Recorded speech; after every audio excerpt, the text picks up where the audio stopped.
Emotions are like waves that rise from the deep ocean of thought. They are not born independently. They are the children of our inner stories, interpretations, and beliefs. When a person feels anger, it is rarely because of what has happened, but rather because of how the mind has interpreted the event. A small comment, a gesture, a delay, these are external triggers. But the real explosion of emotion comes from within, from the thought, "I was disrespected. This shouldn't have happened. Why me?" In this way, thought is the seed, and emotion is the flowering of that seed. Let us say a man is walking to work. A driver suddenly splashes muddy water on him. The man feels a surge of anger. But pause here. What has actually happened? Only that his clothes got wet. That is the fact. But what runs through his mind? People are so careless. He did it on purpose. Now I look ridiculous. My day is ruined. These are not facts, they are stories the mind creates. The anger he feels is not in the mud. It is in the mind. Had he been in a playful mood, he might have laughed. If he was deeply centered, he might have simply walked on without any disturbance. This is the power of awareness. It shows that emotion is not in the event, it is in the reaction. To observe emotion without acting on it is to become free of its grip. When you are angry, do nothing. Say nothing. Just observe. Watch the body tighten, the heart race, the face grow hot. Observe as if you are watching someone else. In that pure observation, the emotion reveals its nature. It has no depth, no substance, only movement. It rises, reaches its peak, and falls. This is true of anger, fear, jealousy, even desire. They appear real and solid, but only when we are inside them, believing their story. The moment you step out and watch, the illusion begins to break. Take another example. A woman waits for a call from someone she loves. It doesn't come. She starts to feel fear. Did something happen? Then sadness. Maybe he doesn't care. And then anger. How dare he ignore me? What really happened? Only silence. But silence became a screen upon which her mind projected scenes of abandonment, betrayal, insecurity. If she had just observed the fear as it arose, watched it quietly, without judgment or resistance, she would have found that the fear was not about the phone call, but about her own inner emptiness, her longing to be validated.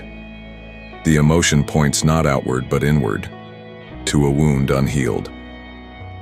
When you start to live with this kind of sensitivity, the world changes. Not because the world becomes better, but because you are no longer chained to every rise and fall of your emotions. You begin to see that thoughts are like clouds. They pass. Emotions are like wind. They blow through. But your awareness is the open sky, untouched, clear, eternal. In that space, no emotion can control you. You can feel anger without becoming angry. You can feel fear without becoming fearful. You can feel desire without being pulled by it. This is not repression. It is transformation. Repression is pushing the emotion down, pretending it is not there. Observation is letting it arise fully, but staying rooted in the witness. You allow it, but you do not become it. And slowly, the emotion loses its power. It becomes a wave that rises, dances for a moment, and fades back into silence. That silence is your true home. When you begin to observe your emotions like a quiet witness, a subtle distance grows within. It is not a wall, it is a space, gentle, alive, alert. You begin to see the emotion as energy, neither good nor bad. Anger, when watched without reaction, turns into fire, pure, vibrant, even creative. Fear, when held in awareness, softens into sensitivity. Desire, when observed deeply, reveals the thirst not for objects but for wholeness, for love, for peace. This shift in perception is not forced. It comes naturally when the mind is quiet and attention is total. Think of a child crying for a toy. The toy is not the real need. The real need is connection, attention, love. The toy is just a symbol. In the same way, the adult who chases success or lust or revenge is still that child, unaware that behind every emotion is an unmet need, and behind every need is a longing to return to oneself. When you observe this movement patiently, you begin to touch the roots of your being. In practical life, you can begin anywhere. Suppose you're having an argument. You feel heat rising in your chest. Thoughts race. They're wrong. I must win. How dare they? But in that moment, if you can pause, just pause and bring your attention to your breath, your body, the sensation of tension, a crack opens in the machinery. Through that crack, silence enters. From that silence, wisdom arises. You may still speak, but you'll speak from clarity, not compulsion. You may still feel the emotion, but it won't dominate you. It's like standing in the eye of a storm, calm, centered, and aware, even as chaos swirls around. This is what transforms relationships. When you no longer react from hurt, from insecurity, from ego, your presence becomes healing. People feel seen, heard, safe. You no longer feed the drama.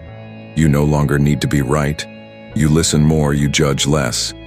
And in that space, love grows, not the love of dependency or possession, but the love of freedom, of shared being. Emotional awareness is not just a personal practice. It is a gift to everyone you meet. Let's take another situation, public speaking. Many feel fear before speaking in front of a crowd. The hands sweat, the voice trembles, the mind goes blank. But what is this fear? It is not the audience. It is the thought. What if I fail?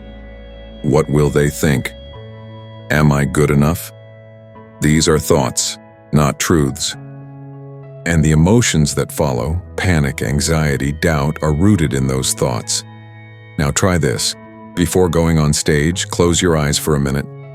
Watch the fear arise. Don't push it away. Let it shake you. But don't run. Don't act. Just stay. Let the fear speak and listen quietly.